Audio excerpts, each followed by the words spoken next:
Viewers break ਤੋਂ ਬਾਅਦ ਤੁਹਾਡਾ ਸਾਰਿਆਂ ਦਾ ਸਵਾਗਤ ਹੈ। ਗੱਲਬਾਤ ਨੂੰ ਅੱਗੇ ਤੋਰਦੇ ਹਾਂ। ਅੱਜ ਇਸ ਅਖੀਰਲੇ ਸੈਗਮੈਂਟ ਦੇ ਵਿੱਚ ਅਸੀਂ ਗੱਲ ਕਰਾਂਗੇ ਜਿਹੜਾ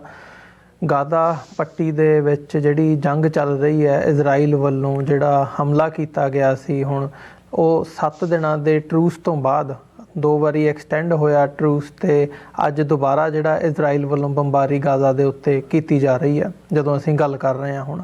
ਸੋ ਇਹ ਇੱਕ ਅਜਿਹਾ ਇਸ਼ੂ ਹੈ ਜਿਹਨੇ ਇੰਟਰਨੈਸ਼ਨਲੀ ਕਾਫੀ ਚੀਜ਼ਾਂ, ਕਾਫੀ ਧਾਰਨਾਵਾਂ ਤੋੜੀਆਂ ਨੇ। ਜਦੋਂ ਅਸੀਂ ਮਨੁੱਖਤਾ ਦੀ ਗੱਲ ਕਰਦੇ ਹਾਂ, ਹਿਊਮਨ ਰਾਈਟਸ ਦੀ ਗੱਲ ਕਰਦੇ ਹਾਂ, ਜਾਂ ਅਦਰਵਾਈਜ਼ ਦੇਖਦੇ ਹਾਂ ਕਿ ਯੂਨਾਈਟਿਡ ਨੇਸ਼ਨਜ਼ ਤੱਕ ਨੂੰ ਜਾਂ ਯੂਨਾਈਟਿਡ ਨੇਸ਼ਨਜ਼ ਦੀ ਜਿਹੜੀ ਸਾਖ ਹੈਗੀ ਹੈ ਉਹਦੇ 'ਤੇ ਵੀ ਇੱਕ ਜਿਹੜਾ ਵੱਡਾ ਕੁਐਸਚਨ ਮਾਰਕ ਲਾ ਦਿੱਤਾ ਆ। ਜਿਸ ਹਿਸਾਬ ਨਾਲ ਇਜ਼ਰਾਈਲ ਨੇ ਐਕਟ ਕੀਤਾ, ਇਹ ਸਾਰੇ ਪਾਰਟ ਦੇ ਵਿੱਚ ਬੱਚਿਆਂ ਤੱਕ ਦੇ ਜਿਹੜੀ ਮਰਨ ਦੀ ਗਿਣਤੀ ਹੈ, ਮਤਲਬ ਹੁਣ ਉਹ ਡੀਟੇਲਸ ਬਿਆਨ ਨਹੀਂ ਹੁੰਦੀਆਂ ਜਾਂ ਦੇਖੀਆਂ ਨਹੀਂ ਜਾਂਦੀਆਂ, ਜਿਸ ਕਿਸਮ ਦੀ ਸਿਚੁਏਸ਼ਨ ਉੱਥੇ ਬਣੀ ਹੋਈ ਹੈ। ਪਰ ਅੱਜ ਜਿਹੜੀ ਵੱਡੀ ਖਬਰ ਇਸ ਵਕਤ ਬਣੀ ਹੋਈ ਹੈ ਕਿ ਇਜ਼ਰਾਈਲ ਅਤੇ ਹਮਾਸ ਦੇ ਵਿਚਾਲੇ ਜਿਹੜਾ ਪ੍ਰਿਜ਼ਨਰਸ ਨੂੰ ਐਕਸਚੇਂਜ ਕਰਨ ਦਾ ਪਾਰਟ ਸੀਗਾ ਉਹ ਖ਼ਤਮ ਹੋ ਗਿਆ ਆ। ਅਤੇ ਇਜ਼ਰਾਈਲ ਨੇ ਇਹ ਕਹਿੰਦੇ ਆ ਕਿ ਜੀ ਹਮਾਸ ਨੇ ਦੁਬਾਰਾ ਸਾਡੇ 'ਤੇ ਹਮਲਾ ਕੀਤਾ ਆ, ਅਤੇ ਜਿਹੜੀ ਪਹਿਲੀ ਸਟੇਜ ਦੇ ਉੱਤੇ ਹਮਾਸ ਨੇ ਗੱਲ ਮੰਨੀ ਸੀ ਕਿ ਅਸੀਂ ਕਿੰਨੇ ਜਿਹੜੇ ਪ੍ਰਿਜ਼ਨਰਸ ਨੇ ਉਹ ਛੱਡਾਂਗੇ, ਉਹ ਉਹਨਾਂ ਨੇ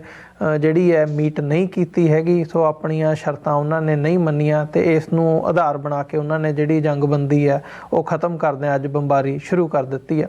ਕਿਵੇਂ ਦੇਖਦੇ ਹੋ ਸੁਖਵਿੰਦਰ ਸਿੰਘ ਜੀ ਜਿਹੜੀ ਇਹ ਸਿਚੁਏਸ਼ਨ ਇਸ ਵਕਤ ਇਜ਼ਰਾਈਲ ਅਤੇ ਹਮਾਸ ਦੇ ਵਿਚਾਲੇ ਬਣੀ ਹੋਈ ਹੈ? ਦੇਖੋ ਜੀ, ਜਿਹੜੀ ਇਜ਼ਰਾਈਲ ਹਮਾਸ ਯੁੱਧ ਆ, ਇਹ ਇੱਕ ਬਹੁਤ ਵੱਡੀ ਹਿਊਮਨ ਟ੍ਰੈਜਡੀ, ਮਨੁੱਖੀ ਤਰਾਸ ਦੀ ਆ, ਜਿਹਨੂੰ ਅਸੀਂ ਅੱਜ ਦੇ ਇਸ ਸਮੇਂ ਦੇਖ ਰਹੇ ਹਾਂ, ਜਿਹਦੇ ਵਿੱਚ ਖਾਸ ਤੌਰ 'ਤੇ ਜੋ ਬੱਚੇ ਅਤੇ ਬੀਬੀਆਂ ਜਿਹੜੇ ਆ, ਮਤਲਬ ਉਹਨਾਂ ਦੇ ਨਾਲ ਜੋ ਹੋ ਰਿਹਾ ਉੱਥੇ, ਜਿਸ ਤਰ੍ਹਾਂ ਮੌਤਾਂ ਲਗਾਤਾਰ ਹੋ ਰਹੀਆਂ, ਕਿਉਂਕਿ 8 ਦਿਨਾਂ ਦੀ ਜਿਹੜੀ ਇਹ ਟਰੂਸ ਸੀ, ਲਗਭਗ 1 ਹਫ਼ਤੇ ਦੀ, ਉਹਦੇ ਵਿੱਚ ਜਿਹੜਾ ਇਹ ਖ਼ਤਮ ਹੋਇਆ, ਅਤੇ ਉਸ ਤੋਂ ਬਾਅਦ ਇਜ਼ਰਾਈਲ ਨੇ ਅਟੈਕ ਦੁਬਾਰਾ ਸ਼ੁਰੂ ਕੀਤੇ, ਜਿਹਦੇ ਵਿੱਚ ਹੁਣ ਤੱਕ ਜਿਹੜੀ ਗਾਜ਼ਾ ਦੀ ਹੈਲਥ ਮਿਨਿਸਟਰੀ ਆ, ਉਹਦੇ ਵੱਲੋਂ ਜਿਹੜੇ ਅੰਕੜੇ ਦਿੱਤੇ ਗਏ ਕਿ 180 ਜਾਂ 190 ਦੇ ਕਰੀਬ ਜਿਹੜੇ ਪੈਲਸਟੀਨੀਅਨ ਨੇ ਗਾਜ਼ਾ ਦੇ ਵਿੱਚ, ਉਹਨਾਂ ਦੀ ਮੌਤ ਹੋ ਚੁੱਕੀ ਆ ਹੁਣ ਤੱਕ ਦੇ ਹਮਲਿਆਂ ਦੇ ਵਿੱਚ, ਕੁਝ ਘੰਟਿਆਂ ਦੇ ਵਿੱਚ ਹੀ। ਤੇ ਕਾਫੀ ਜ਼ਿਆਦਾ ਜਿਹੜੀ ਬੰਬਾਰੀ ਆ ਉਹ ਦੁਬਾਰਾ ਤੋਂ ਇਜ਼ਰਾਈਲ ਵੱਲੋਂ ਕੀਤੀ ਜਾ ਰਹੀ ਆ। ਜਿਹੜਾ ਟਰੂਸ ਹੋਇਆ ਸੀ ਉਹਦੇ ਵਿੱਚ ਅਸੀਂ ਦੇਖੀਏ ਕਿ ਜਿਹੜੇ ਫਿਗਰਸ ਆਏ ਨੇ ਕਿ 240 ਜਿਹੜੇ ਪੈਲਸਟੀਨੀਅਨ ਨੇ ਉਹ ਰਿਲੀਜ਼ ਕੀਤੇ ਆ ਇਹਨਾਂ ਦਿਨਾਂ ਦੇ ਵਿੱਚ ਇਜ਼ਰਾਈਲ ਨੇ, ਅਤੇ ਜਿਹੜੇ 100 ਦੇ ਕਰੀਬ ਦੱਸੇ ਜਾ ਰਹੇ ਜਿਹੜੇ ਹੋਸਟੇਜ ਸੀ, ਉਹਨਾਂ ਦੇ ਵਿੱਚੋਂ ਕੁੱਲ ਹੋਸਟੇਜ ਤਾਂ 250 ਦੇ ਕਰੀਬ ਦੱਸਿਆ ਜਾ ਰਿਹਾ, ਅਤੇ 100 ਦੇ ਕਰੀਬ ਜਿਹੜੇ ਹੋਸਟੇਜ ਆ ਉਹ ਹਮਾਸ ਵੱਲੋਂ ਜਿਹੜੇ ਆ ਉਹ ਰਿਲੀਜ਼ ਕੀਤੇ ਗਏ। ਤਾਂ ਚੱਲ ਰਿਹਾ ਸੀ, ਜਿਹੜੇ ਦੋਨੇ ਪਾਸਿਆਂ ਤੋਂ ਬੰਦੇ ਰਿਲੀਜ਼ ਹੋ ਰਹੇ ਸੀ, ਕਿਉਂਕਿ ਸ਼ਰਤ ਇਹ ਹੋਇਆ ਸੀ ਕਿ ਹਰ ਰੋਜ਼ ਦੇ ਜਿਹੜੇ 10 ਬੰਦੇ ਆ ਉਹ ਹਮਾਸ ਰਿਲੀਜ਼ ਕਰੂਗਾ, ਅਤੇ 30 ਉਹਨਾਂ ਦੇ ਇਵਜ਼ ਦੇ ਵਿੱਚ ਜਿਹੜੇ ਪੈਲਸਟੀਨੀਅਨ ਨੇ ਜਿਹੜੇ ਕਿ ਗ੍ਰਿਫਤਾਰ ਕੀਤੇ ਹੋਏ ਆ ਉਹ ਇਜ਼ਰਾਈਲ ਰਿਲੀਜ਼ ਕਰੂਗਾ। ਤੇ ਮੈਂ ਦੇਖ ਰਿਹਾ ਸੀ ਐਸੋਸੀਏਟਡ ਪ੍ਰੈਸ ਦੀ ਜਿਹੜੀ ਨਿਊਜ਼ ਆ, ਵੀ ਉਹਨਾਂ ਨੇ ਲਿਖਿਆ ਕਿ the 240 Palestinians released so far under the ceasefire have mostly been teenagers accused of throwing stones and fire bombs during confrontations with the Israeli forces. Several of the freed women were convicted by military courts of attempting to attack soldiers, some of them after being found carrying scissors or knives near security positions. ਤਾਂ ਇਹ ਜਿਹੜੀ ਲੜਾਈ ਆ ਉਹਨੂੰ ਜਿਹੜੀ ਇਹ ਇੱਕ paragraph ਦੀ ਜਿਹੜੀ ਰਿਪੋਰਟ ਆ ਜਾਂ ਇੱਕ ਖਬਰ ਦੇ ਵਿੱਚੋਂ ਇਹ ਪੈਰਾਗ੍ਰਾਫ ਆ ਜਿਹੜਾ ਉਹੀ ਆਪਣੇ ਆਪ 'ਚ ਬਹੁਤ ਕੁਛ ਜਿਹੜਾ ਆ ਇਹਦੇ ਬਾਰੇ ਦੱਸਦਾ ਹੈ ਕਿ ਹਮਾਸ ਨੇ ਲਿਆ ਕੀ, ਇਹ ਜਿਹੜੀ ਸਾਰੀ ਟਰੂਸ ਹੋਈ ਆ, ਕਿਹੜੇ ਬੰਦੇ ਛਡਵਾਏ ਆ। ਕੋਈ ਬਹੁਤ ਖੁੰਖਾਰ ਅਸੀਂ ਕਹੀਏ ਕਿ ਜਿਹੜੇ ਮਤਲਬ ਜੁਝਾਰੂ ਉਹਨਾਂ ਦੇ ਲੜਾਕੇ ਹੋਣ ਉਹ ਨਹੀਂ ਛੱਡੇ ਗਏ। ਮਤਲਬ ਕੌਣ ਛੱਡਿਆ ਗਿਆ? ਜਿਹੜੇ ਬੱਚੇ ਸੀ ਜਾਂ ਜਿਹੜੀਆਂ ਬੀਬੀਆਂ ਸੀ, ਅਤੇ ਉਹ ਕਰਦੇ ਕੀ ਸੀ? ਮਤਲਬ ਪੱਥਰ ਮਾਰਦੇ ਸੀ ਇਜ਼ਰਾਈਲੀ ਫੋਰਸਿਸ ਦੇ, ਜਿਹੜੀਆਂ ਕਿ ਪੂਰੀ ਤਰ੍ਹਾਂ ਦੇ ਨਾਲ ਅਸੀਂ ਦੇਖਿਆ ਕਿ ਉਹਨਾਂ ਦੇ ਜਿਹੜੇ ਮਤਲਬ ਉਹ ਆਰਮਡ ਹੁੰਦੇ ਆ, ਸਿਕਿਉਰਡ ਜਿਹੜੇ ਉਹਨਾਂ ਦੀ ਡਰੈਸ ਹੁੰਦੀ ਆ ਪੂਰੀ, ਵੀ ਉਹਦੇ ਉੱਤੇ ਤੇ ਸੀਜ਼ਰ ਲੈ ਕੇ ਕੋਈ ਬੀਬੀ ਜਿਹੜੀ ਆਈ ਉਹ ਆ ਰਹੀ ਸੀ ਆਰਮਡ ਪਰਸਨਲ ਦੇ ਕੋਲ, ਤਾਂ ਗ੍ਰਿਫਤਾਰ ਕਰ ਲਈ ਗਈ। ਵੀ ਇਹੋ ਜਿਹੇ ਜਿਹੜੇ ਸਿਵਿਲੀਅਨ ਨੇ ਉਹ ਇਸ ਟਰੂਸ ਦੇ ਵਿੱਚ ਇਜ਼ਰਾਈਲ ਵੱਲੋਂ ਛੱਡੇ ਗਏ ਆ। ਤਾਂ ਇਹ ਲੜਾਈ ਜਿਹੜੀ ਆ ਅਸੀਂ ਕਹਿੰਦੇ ਹੁੰਦੇ ਆ ਵੀ ਗੁਰੂ ਸਾਹਿਬ ਦਾ ਇਹ ਸ਼ਬਦ ਆ ਵੀ ਜੇ ਸਕਤਾ ਸਕਤੇ ਕੋ ਮਾਰੇ ਤਾਂ ਮਨ ਰੋਸ ਨਾ ਕੀਚੈ, ਤੇ ਵੀ ਜੇ ਦੋ ਬਰਾਬਰ ਦੀਆਂ ਧਿਰਾਂ ਲੜਦੀਆਂ ਹੋਣ ਤਾਂ ਇਹ ਇੱਕ ਕੁਦਰਤੀ ਮਤਲਬ ਦੁਨੀਆ ਦਾ ਇਤਿਹਾਸ ਇਹ ਜੰਗਾਂ ਚੋਂ ਬਣਿਆ ਆ ਜੀ, ਵੀ ਉੱਥੇ ਕੋਈ ਬਹੁਤੀ ਦੁੱਖ ਕਰਨ ਵਾਲੀ ਗੱਲ ਨਹੀਂ ਹੁੰਦੀ ਆ। ਦੋ ਜੁਝਾਰੂ ਲੜਦੇ ਆਪਸ ਦੇ ਵਿੱਚ, ਇੱਕ ਲੜਦਿਆਂ ਸ਼ਹੀਦ ਹੁੰਦਾ ਆਪਣੇ ਲੋਕਾਂ ਲਈ, ਦੂਜਾ ਜਿਹੜਾ ਆ ਉਹ ਜੇਤੂ ਹੁੰਦਾ ਹੈ। ਪਰ ਜਦੋਂ ਕਿਸੇ ਸਿਵਿਲੀਅਨਸ ਦੇ ਉੱਤੇ, ਬੀਬੀਆਂ ਦੇ ਉੱਤੇ, ਬੱਚਿਆਂ ਦੇ ਉੱਤੇ ਇਸ ਤਰ੍ਹਾਂ ਜ਼ੁਲਮ ਹੋਵੇ ਤੇ ਤੁਸੀਂ ਆਮ ਜਿਹੜੇ ਸਿਵਿਲੀਅਨ ਸ਼ਹਿਰ ਨੇ, ਆਮ ਸ਼ਹਿਰੀ ਨੇ, ਉਹਨਾਂ ਦੇ ਉੱਤੇ ਤੁਸੀਂ ਸਿੱਧੇ ਬੰਬ ਸੁੱਟਣ ਲੱਗ ਜਾਓ ਤਾਂ ਅੱਜ ਸਾਰੀ ਦੁਨੀਆ ਦੇ ਵਿੱਚ ਜਿਹੜੀ ਇਜ਼ਰਾਈਲ ਆ ਉਹਦੇ ਲਈ ਇਹ ਸਪਸ਼ਟ ਹੈ ਕਿ ਸਾਰੀ ਜਿੰਨੀ ਹੁਣ ਤੱਕ ਦੀ ਜੰਗ ਹੋਈ ਆ, ਠੀਕ ਹੈ, ਹਮਾਸ ਨੇ ਅਟੈਕ ਕਰਕੇ ਉੱਥੋਂ ਲੋਕ ਅਗਵਾ ਕੀਤੇ ਜਿਹੜੇ ਆ, ਉਹਦਾ ਵੀ ਕੋਈ ਸਮਰਥਨ ਨਹੀਂ ਕਰ ਰਿਹਾ। ਪਰ ਜੋ ਇਜ਼ਰਾਈਲ ਨੇ ਕੀਤਾ ਰਿਐਕਸ਼ਨ ਦੇ ਵਿੱਚ, ਵੀ ਜਿੱਦਾਂ ਉੱਥੇ ਵੱਡੀ ਗਿਣਤੀ 'ਚ ਲੋਕ ਮਾਰੇ ਆ, ਤਾਂ ਉਹਨੇ ਜਿਹੜਾ ਇਜ਼ਰਾਈਲ ਦਾ ਇੱਕ ਚਿਹਰਾ ਆ ਉਹ ਸਾਰੀ ਦੁਨੀਆ ਦੇ ਸਾਹਮਣੇ ਲਿਆਂਦਾ ਕਿ ਮਤਲਬ ਉਹਨੂੰ ਕੋਈ ਵੀ ਉਹ ਜਸਟੀਫਾਈਡ ਨਹੀਂ ਕੀਤਾ ਜਾ ਸਕਦਾ ਉਹਨੂੰ ਜੀ। ਹਾਲਾਂਕਿ ਜਿਹੜਾ US ਆ ਉਹਦੇ ਉੱਤੇ ਵੀ ਬੜੇ ਸਵਾਲ ਉੱਠ ਰਹੇ ਆ ਕਿ ਇਹ US as a super power ਇਸ ਜੰਗ ਬੰਦੀ ਕਰਾਉਣ ਦੇ ਵਿੱਚ ਕਾਮਯਾਬ ਨਹੀਂ ਰਿਹਾ, ਤਾਂ ਇੱਕ ਫੇਲੀਅਰ ਇਹਨੂੰ ਮੰਨਿਆ ਜਾ ਰਿਹਾ ਹੈ US ਦੀ ਜਿਹੜੀ ਪਾਲਿਸੀ ਸਾਰੀ ਮਿਡਲ ਈਸਟ ਦੀ ਆ ਉਹਦੇ ਵਿੱਚ ਵੀ। ਪਰ ਮਤਲਬ ਅਸੀਂ ਇੱਥੇ ਬੈਠੇ ਸਿਰਫ ਤੱਥ ਦੱਸ ਸਕਦੇ ਹਾਂ, ਤਾਂ ਉਹ ਇਹੀ ਨੇ ਕਿ ਜੰਗ ਦੁਬਾਰਾ ਉੱਥੇ ਸ਼ੁਰੂ ਹੋਈ ਆ। 175 ਦੇ ਕਰੀਬ ਲੋਕ ਜਿਹੜੇ ਆ ਉਹ ਹੁਣ ਤੱਕ ਦੀਆਂ ਜਿਹੜੀਆਂ ਰਿਪੋਰਟਾਂ ਨੇ ਕੁਝ ਘੰਟਿਆਂ ਦੇ ਵਿੱਚ ਉਹ ਮਾਰੇ ਜਾ ਚੁੱਕੇ, ਜਿਨ੍ਹਾਂ 'ਚ ਜ਼ਿਆਦਾਤਰ ਬੱਚੇ ਨੇ ਤੇ ਔਰਤਾਂ ਨੇ। ਤੇ ਅੱਗੇ ਜਿਹੜੇ ਇਹ ਅੰਕੜੇ ਆ, ਜੇ ਇਹ ਜੰਗਬੰਦੀ ਨਹੀਂ ਹੁੰਦੀ ਆ ਤਾਂ ਇਹ ਜਿਹੜੇ ਅੰਕੜੇ ਆ ਪੈਲਸਟੀਨ ਦੇ ਵਿੱਚ ਜਿਹੜੇ ਲੋਕਾਂ ਦੇ ਉਹ ਮਰਨ ਦੇ ਹੋਰ ਜ਼ਿਆਦਾ ਵਧਣਗੇ। ਤੇ ਇੱਕ ਜਿਹੜੀ ਹੋਰ ਅਹਿਮ ਗੱਲ ਇਹਦੇ 'ਚ ਸਾਹਮਣੇ ਆ ਰਹੀ ਆ, ਉਹ ਮੈਂ ਜ਼ਰੂਰ ਦਰਸ਼ਕਾਂ ਨਾਲ ਸਾਂਝੀ ਕਰਨੀ ਚਾਹੁੰਦਾ ਕਿ ਇਜ਼ਰਾਈਲ ਨੇ ਆਫਰ ਕੀਤਾ ਹੈ ਇਜ਼ਰਾਈਲ ਨੇ ਜਿਹੜੇ ਅਰਬ ਸਟੇਟਸ ਨੇ ਉਹਨਾਂ ਨੂੰ ਇਹ ਗੱਲ ਕਹੀ ਆ ਕਿ ਜੰਗ ਤੋਂ ਬਾਅਦ, ਹੁਣ ਉਹ ਜੰਗ ਤੋਂ ਬਾਅਦ ਦਾ ਕੀ ਭਾਵ ਆ ਉਹਦੇ ਬਾਰੇ ਅਜੇ ਕੋਈ ਸਪਸ਼ਟ ਨਹੀਂ ਆ, ਪਰ ਇਜ਼ਰਾਈਲ ਕਹਿ ਰਿਹਾ ਕਿ ਜੰਗ ਤੋਂ ਬਾਅਦ ਉਹ ਚਾਹੁੰਦਾ ਆ ਕਿ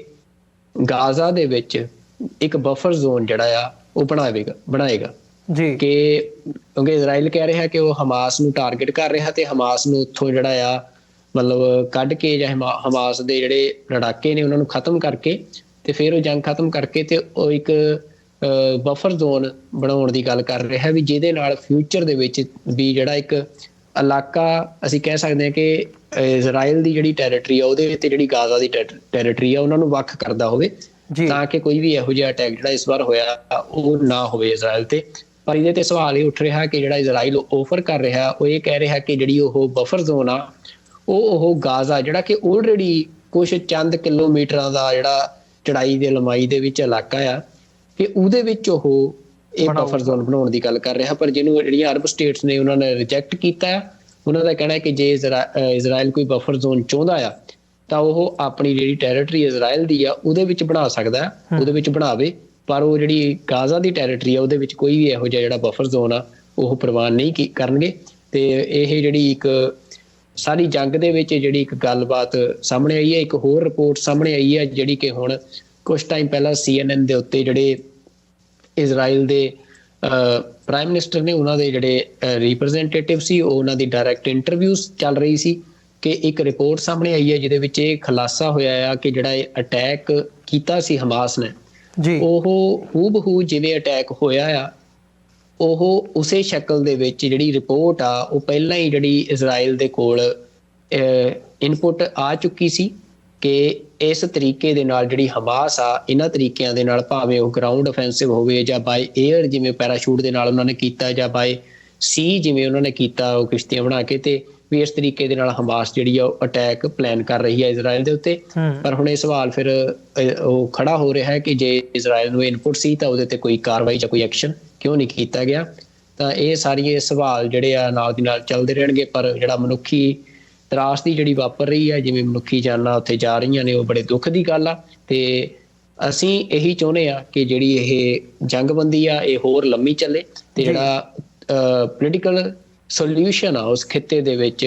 ਜਿਹੜਾ ਆ ਉਹ ਲੰਮੇ ਟਾਈਮ ਤੋਂ ਜਿਹੜੀ ਇਹ ਚੱਲ ਰਹੀ ਆ ਲੜਾਈ, ਇਹਦਾ ਪੋਲੀਟੀਕਲ ਸੋਲਿਊਸ਼ਨ ਨਿਕਲੇ ਤੇ ਜਿਹੜੇ ਪੈਲਸਟੀਨੀਅਨ ਨੇ ਉਹਨਾਂ ਦਾ ਜਿਹੜਾ ਰਾਈਟ ਆ ਉਹ ਉਹਨਾਂ ਨੂੰ ਦਿੱਤਾ ਜਾਵੇ ਉਸ ਖਿੱਤੇ ਦੇ ਵਿੱਚ। ਜੀ ਬਿਲਕੁਲ। ਇੱਥੇ ਜਿਵੇਂ ਤੁਸੀਂ ਅਮਰੀਕਾ ਦੇ ਫੇਲੀਅਰ ਦੀ ਗੱਲ ਕੀਤੀ ਹੈ ਜਾਂ ਇਹ ਬਫਰ ਜ਼ੋਨ ਦੀ ਗੱਲ ਜਿਹੜਾ ਇੱਕ ਪੁਆਇੰਟ ਹੁਣ ਲਿਆਂਦਾ ਗਿਆ ਆ ਇਜ਼ਰਾਈਲ ਵੱਲੋਂ, ਜਾਂ ਈਵਨ ਇਹ ਗੱਲ ਵੀ ਜਿਹੜੀ ਹੁਣ ਰੀਸੈਂਟਲੀ ਅੱਜ ਦੀ ਜਿਹੜੀ ਲੇਟੈਸਟ ਡਿਵੈਲਪਮੈਂਟ ਹੈਗੀ ਆ, ਤੁਸੀਂ ਜ਼ਿਕਰ ਕੀਤਾ ਕਿ ਇਜ਼ਰਾਈਲ ਨੂੰ ਪਹਿਲਾਂ ਜਾਣਕਾਰੀ ਸੀ, ਪਰ ਜਾਣਕਾਰੀ ਹੁੰਦਿਆਂ ਕਿਉਂ ਨਹੀਂ ਇਜ਼ਰਾਈਲ ਵੱਲੋਂ ਪਹਿਲਾਂ ਐਕਟ ਕੀਤਾ ਗਿਆ ਜਾਂ ਇਸ ਨੂੰ ਕਰਟੇਲ ਕਰਨ ਦੀ ਕੋਸ਼ਿਸ਼ ਕੀਤੀ ਗਈ। ਇਹ ਸਾਰੀਆਂ ਗੱਲਾਂ ਕਿਤੇ ਨਾ ਕਿਤੇ ਇਸ ਗੱਲ ਵੱਲ ਇਸ਼ਾਰਾ ਕਰਦੀਆਂ ਨੇ ਵੀ ਇਜ਼ਰਾਈਲ ਉਸ ਪਾਲਿਸੀ ਦੇ ਉੱਤੇ ਕੰਮ ਕਰ ਰਿਹਾ ਜਿਹੜਾ ਹੁਣ ਉਹ ਵਰਬਲਾਈਜ਼ ਵੀ ਕਰ ਰਹੇ ਆ। ਇਜ਼ਰਾਈਲ ਦੇ ਪਾਸਿਓਂ ਜਿਹੜੀਆਂ ਖਬਰਾਂ ਆਉਂਦੀਆਂ ਨੇ ਉਹਦੇ ਵਿੱਚੋਂ ਇਹ ਗੱਲ ਕਿਤੇ ਨਾ ਕਿਤੇ ਸਿੱਧੀ ਜ਼ਾਹਰ ਕਰ ਰਹੇ ਆ ਉਹ ਕਿ ਅਸੀਂ ਇੱਕ ਪਾਸੇ ਨੂੰ ਗਾਜ਼ਾ ਦੀ ਜਿਹੜੀ ਪਾਪੂਲੇਸ਼ਨ ਹੈ ਉਹਨਾਂ ਨੂੰ ਥੱਲੇ ਵਾਲੇ ਪਾਸੇ ਨੂੰ ਧੱਕ ਦੇਣਾ ਆ, ਅਤੇ ਧੱਕ ਕੇ ਜਿਹੜੀ ਗਾਜ਼ਾ ਦੀ ਟੈਰੀਟਰੀ ਹੈਗੀ ਹੈ ਉਹਨੂੰ ਹੋਰ ਘਟਾ ਕੇ ਆਪਣੇ ਆਪ ਦੇ ਵਿੱਚ ਉਹਨਾਂ ਨੂੰ ਜਜ਼ਬ ਕਰ ਲੈਣਾ ਆ। ਕਿਤੇ ਨਾ ਕਿਤੇ ਇਹ ਪਾਲਿਸੀ ਨਜ਼ਰ ਆ ਰਹੀ ਹੈ ਉਹਨਾਂ ਦੀ ਸਿੱਧੇ ਰੂਪ ਦੇ ਵਿੱਚ, ਅਤੇ ਅਮਰੀਕਾ ਦਾ ਵੀ ਫੇਲੀਅਰ ਹੈ ਇਸ ਮਾਮਲੇ ਦੇ ਵਿੱਚ। ਯੂਨਾਈਟਿਡ ਨੇਸ਼ਨਸ ਦਾ ਵੀ ਇਹਦੇ 'ਤੇ ਵੱਡਾ ਇਸ ਵਕਤ ਸਵਾਲ ਉੱਠ ਰਿਹਾ। ਸੋ ਆਉਂਦੇ ਸਮੇਂ ਦੇ ਵਿੱਚ, ਆਉਣ ਵਾਲੇ ਹਫ਼ਤਿਆਂ ਦੇ ਵਿੱਚ ਸਿਚੁਏਸ਼ਨ ਕਿਸ ਗੱਲ ਵੱਲ ਜਾਂਦੀ ਦੇਖਦੇ ਹੋ? ਕੀ ਅਸੀਂ ਇਹ ਮੰਨ ਲਈਏ ਕਿ ਹੁਣ ਜਿਸ ਕਿਸਮ ਨਾਲ ਇਜ਼ਰਾਈਲ ਚੱਲ ਰਿਹਾ ਇਹ ਫਲਸਤੀਨੀਆਂ ਦਾ ਅੰਤ ਵੱਲ ਨੂੰ ਗੱਲ ਜਾ ਰਹੀ ਹੈ? ਦੇਖੋ, ਜਿਸ ਤਰ੍ਹਾਂ ਦੀ ਕਮਿਟਮੈਂਟ ਸਟਰਗਲ ਨੂੰ ਲੈ ਕੇ ਪੈਲਸਟੀਨੀਅਨਸ ਨੇ ਦਿਖਾਈ ਹੈ, ਖਾਸ ਤੌਰ ਤੇ ਸਾਰੀ ਦੁਨੀਆ ਦੇ ਵਿੱਚ, ਕਿਉਂਕਿ ਇੱਕ ਜਿਹੜਾ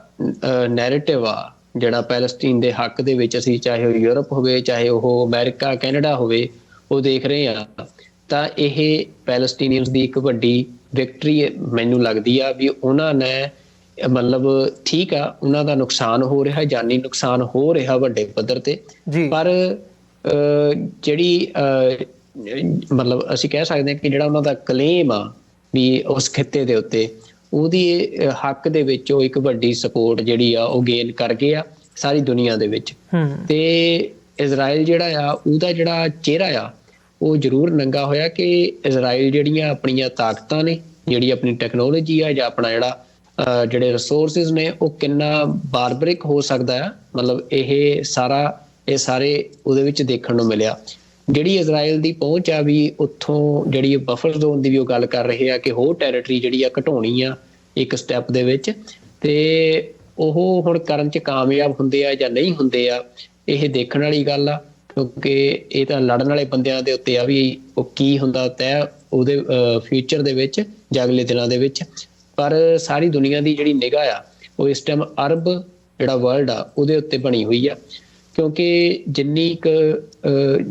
ਪੋਲੀਟੀਕਲ ਟੈਂਸ਼ਨ ਆਲ ਓਵਰ ਦੀ ਗਲੋਬ ਇਸ ਟਾਈਮ ਚੱਲ ਰਹੀ ਆ, ਜਿੰਨੇ ਗਰੁੱਪਸ ਬਣੇ ਹੋਏ ਆ,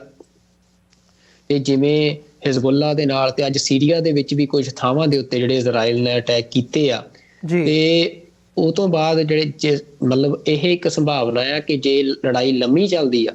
ਤੇ ਕੋਈ ਇਹੋ ਜਿਹਾ ਪੁਆਇੰਟ ਆਉਂਦਾ ਜਿਹਦੇ ਵਿੱਚ ਜਿਹੜੀਆਂ ਹੋਰ ਮਲਟੀਪਲ ਕੰਟਰੀਜ਼ ਜਿਹੜੀਆਂ ਆ ਉਹਦੇ 'ਚ ਇਨਵੋਲਵਡ ਹੁੰਦੀਆਂ ਤੇ ਵੱਡੀ ਗਰੁੱਪਿੰਗ ਜੇ ਹੁੰਦੀ ਆ, ਤਾਂ ਫਿਰ ਇਹ ਜੰਗ ਕਿੱਥੇ ਤੱਕ ਫੈਲ ਸਕਦੀ ਆ ਉਹਦਾ ਕੋਈ ਵੀ ਅੰਦਾਜ਼ਾ ਨਹੀਂ ਲਾ ਸਕਦਾ। ਤਾਂ ਫਿਲਹਾਲ ਤਾਂ ਇਹੀ ਆ ਵੀ ਜਿਹੜੇ ਪੈਲਸਟੀਨੀਅਨ ਨੇ, ਉਹ ਜਿਹੜੇ ਇਜ਼ਰਾਈਲ ਚਾਹੁੰਦਾ ਵੀ ਆ ਵੀ ਉਹ ਉੱਥੋਂ ਪੈਲਸਟੀਨ ਦੇ ਲੋਕਾਂ ਨੂੰ ਹੋਰ ਥੱਲੇ ਮੂਵ ਕਰਕੇ ਤੇ ਹੋਰ ਜ਼ਿਆਦਾ ਜਿਹੜਾ ਏਰੀਆ ਆ ਉਹ ਗਾਜ਼ਾ ਦਾ ਘਟਾ ਦੇ, ਪਰ ਹੁਣ ਸ਼ਾਇਦ ਜਿਹੜੇ ਪੈਲਸਟੀਨ ਦੇ ਲੋਕ ਨੇ ਉਹਨਾਂ ਦੀ ਜਿਹੜੀ ਲੜਾਈ ਆ ਉਹਦਾ ਫੋਕਸ ਏਰੀਏ ਦੇ ਉੱਤੇ ਨਹੀਂ ਰਿਹਾ। ਮਤਲਬ ਉਹਨਾਂ ਦੀ ਲੜਾਈ ਹੁਣ ਉਹਨਾਂ ਦੀ ਵਿਲ ਦੇ ਉੱਤੇ ਆ, ਤੇ ਮਤਲਬ ਉਹੀ ਉਹਨਾਂ ਦੀ ਸਟਰੈਂਥ ਆ, ਤੇ ਉਹਨਾਂ ਨੇ ਕਾਫੀ ਸਟਰੋਂਗਲੀ ਜਿਹੜੀ ਆ ਉਹ ਐਕਸਪ੍ਰੈਸ ਕੀਤੀ ਆ ਸਾਰੀ ਦੁਨੀਆ ਦੇ ਵਿੱਚ। ਤੇ ਮਤਲਬ ਫਿਜ਼ੀਕਲ ਪਾਵਰ ਨਹੀਂ ਹੁਣ ਪੈਲਸਟੀਨ ਦੀ ਜਿਹੜੀ ਆ ਉਹ ਮਤਲਬ ਡਿਸਾਈਡ ਕਰੂਗੀ ਇਸ ਜੰਗ ਨੂੰ। ਮਤਲਬ ਜਿਹੜੀ ਉਹਨਾਂ ਦੀ ਵਿਲ ਪਾਵਰ ਆ ਜੀ ਸਟਰਗਲ ਦੀ ਤੇ ਆਪਣੇ ਰਾਈਟਸ ਨੂੰ ਰੀਕਲੇਮ ਕਰਨ ਦੀ, ਮਤਲਬ ਉਹੀ ਜਿਹੜੀ ਆ ਮੈਨੂੰ ਲੱਗਦਾ ਵੀ ਇਹਦਾ ਇੱਕ ਇੰਪੋਰਟੈਂਟ ਫੈਕਟਰ ਹੋਊਗੀ ਅਗਲੇ ਟਾਈਮ ਦੇ ਵਿੱਚ। ਪਰ ਹਜੇ ਇਹ ਗੱਲ ਕਹਿਣੀ ਕਿ ਇਜ਼ਰਾਈਲ ਜਿਹੜੀ ਆ ਉਹ ਜਿੱਤ ਗਈ, ਕਿਉਂਕਿ ਬੰਦੇ ਮਾਰ ਕੇ ਜੇ ਜੰਗਾਂ ਜਿੱਤੀਆਂ ਜਾਂਦੀਆਂ ਹੁੰਦੀਆਂ ਤਾਂ ਸ਼ਾਇਦ ਮਤਲਬ ਸਾਰੀ ਦੁਨੀਆ ਦੇ ਉੱਤੇ ਉਹੀ ਫਿਰ ਮਤਲਬ ਹੁੰਦਾ ਵੀ ਤੁਸੀਂ ਬੰਬ ਸੁੱਟੋ ਤੇ ਜੰਗ ਜਿੱਤ ਜਾਓ। ਏਦਾਂ ਜੰਗਾਂ ਨਹੀਂ ਜਿੱਤੀਆਂ ਜਾਂਦੀਆਂ। ਤਾਂ ਉਹ ਆ ਵੀ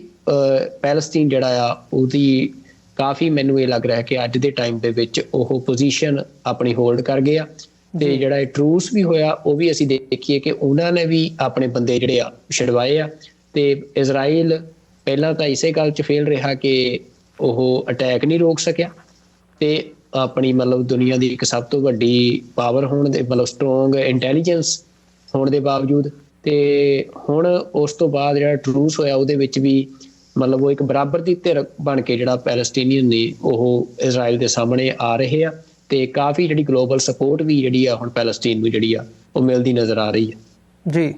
ਸੁਖਿੰਦਰ ਸਿੰਘ ਜੀ, ਬਹੁਤ ਬਹੁਤ ਧੰਨਵਾਦ, ਤੁਸੀਂ ਸਾਡੇ ਨਾਲ ਵਿਚਾਰਾਂ ਦੀ ਸਾਂਝ ਪਾਈ ਹੈ। ਉਮੀਦ ਕਰਦੇ ਹਾਂ ਅੱਜ ਦਾ ਜਿਹੜਾ ਇਹ ਸ਼ੋਅ ਸੀ ਡਾਕਟਰ ਸਾਹਿਬ ਦੀ ਗੈਰ ਹਾਜ਼ਰੀ ਦੇ ਵਿੱਚ ਉਹ ਅਸੀਂ ਪੂਰਾ ਤੇ ਨਹੀਂ ਕਰ ਸਕਦੇ, ਪਰ ਸਟਿਲ ਆਈ ਹੋਪ ਕਿ ਜ਼ਰੂਰ ਪਸੰਦ ਆਇਆ ਹੋਵੇ ਸਾਡੇ ਦਰਸ਼ਕਾਂ ਨੂੰ। ਤੇ ਆਉਂਦੇ ਕੱਲ੍ਹ ਜਾਂ ਹੁਣ ਅੱਜ ਲਾਸਟ ਸ਼ੋਅ ਹੈ ਇਸ ਵੀਕ ਦਾ, ਸ਼ੁੱਕਰਵਾਰ ਦਾ ਦਿਨ ਹੈ, ਸੋ ਸੋਮਵਾਰ ਨੂੰ ਦੁਬਾਰਾ ਫਿਰ ਤੁਹਾਡੇ ਨਾਲ ਮੁਲਾਕਾਤ ਹੋਵੇਗੀ। ਇਹਨਾਂ ਹੀ ਸ਼ਬਦਾਂ ਦੇ ਨਾਲ ਅੱਜ ਦੇ ਸ਼ੋਅ ਦੇ ਵਿੱਚ ਇੱਥੇ ਇਜਾਜ਼ਤ ਚਾਹਾਂਗੇ। ਜਾਂਦੇ ਜਾਂਦੇ ਮੈਂ ਬੇਨਤੀ ਜ਼ਰੂਰ ਕਰਦੇ ਹਾਂ ਕਿ TV84 ਨੂੰ ਚੱਲਦਾ ਰੱਖਣ ਦੇ ਲਈ, ਅੱਗੇ ਵਧਾਉਣ ਦੇ ਲਈ ਸਾਨੂੰ ਤੁਹਾਡੀ ਸਹਾਇਤਾ ਦੀ ਲੋੜ ਹੈ। ਜਿੱਥੇ ਤੁਸੀਂ ਸਾਨੂੰ ਈਮੇਲ ਰਾਹੀਂ ਆਪਣੇ ਸੁਝਾਅ ਤੇ ਆਪਣੇ ਜਿਹੜੇ ਸਵਾਲ ਨੇ ਉਹ ਭੇਜ ਸਕਦੇ ਹੋ sos@tv84.tv ਦੇ ਉੱਤੇ। ਉੱਥੇ ਹੀ ਤੁਸੀਂ ਸਾਡੀ ਵੈਬਸਾਈਟ www.tv84.tv ਦੇ ਰਾਹੀਂ ਸਾਨੂੰ ਡੋਨੇਸ਼ਨਸ ਭੇਜ ਸਕਦੇ ਹੋ, ਜਾਂ ਚੈੱਕ ਰਾਹੀਂ ਵੀ ਤੁਸੀਂ ਆਪਣੀਆਂ ਜਿਹੜੀਆਂ ਡੋਨੇਸ਼ਨਸ ਨੇ ਸਾਡੇ ਤੱਕ ਪੁੱਜਦੀਆਂ ਕਰ ਸਕਦੇ ਹੋ। ਸਾਡਾ ਐਡਰੈਸ ਜਿਹੜਾ ਆ ਤੁਹਾਡੀ ਸਕਰੀਨ ਦੇ ਉੱਤੇ 3601 37th avenue, Long Island City, ਨਿਊਯਾਰਕ 11101। ਫ਼ੋਨ ਨੰਬਰ ਰਾਹੀਂ ਵੀ ਤੁਸੀਂ ਸਾਡੇ ਤੱਕ ਅਪਰੋਚ ਕਰ ਸਕਦੇ ਹੋ, WhatsApp ਰਾਹੀਂ 5166191984। ਇਹਨਾਂ ਹੀ ਸ਼ਬਦਾਂ ਦੇ ਨਾਲ ਵਿਊਅਰਸ ਅੱਜ ਦੇ ਇਸ ਸ਼ੋਅ ਦੇ ਵਿੱਚ ਇੱਥੇ ਹੀ ਇਜਾਜ਼ਤ ਚਾਹਾਂਗੇ। ਦੁਬਾਰਾ ਫਿਰ ਤੁਹਾਡੇ ਨਾਲ ਕੱਲ੍ਹ ਨੂੰ ਮੁਲਾਕਾਤ ਹੋਵੇਗੀ। ਇਜਾਜ਼ਤ ਦਿਓ ਜੀ। ਵਾਹਿਗੁਰੂ ਜੀ ਕਾ ਖਾਲਸਾ, ਵਾਹਿਗੁਰੂ ਜੀ ਕੀ ਫਤਿਹ ਜੀ।